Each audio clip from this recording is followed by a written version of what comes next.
ओ वहिनी, बोला की भाऊजी. इकडे या. बोला की भाऊजी. ही घेऊन जावा जेवण, मला अजिबात नको. काय तुमच्या भावाचे नाटकं वाढल्यात? काय झालं ग? एवढ्या करायला आलीस? तुमचा भाऊ तर अंबानीच आहे. आज तर हद्दच पार झाली. का? काय झालं ग?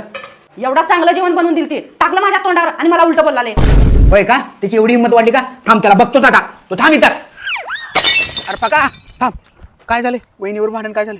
अरे काय सांगू दादा तुला, वहिनी दररोज ते भोपळ्याचीच भाजी खायला द्याल्यात. खाऊन खाऊन मला कंटाळा आलाय. टेन्शन घेऊ नको. मी पण रोज टेस्ट खातो की. मला पण कंटाळा आला रे, वैताग आला भोपळ्याची भाजी खाऊन खाऊन. एक काम कर तू, हे पैसे हे बघ चांगल्या हॉटेलमध्ये खातो. जा जा जा जा. काय झालं हो? काय झालं म्हणजे? तुला वाकडं बोलतो होय?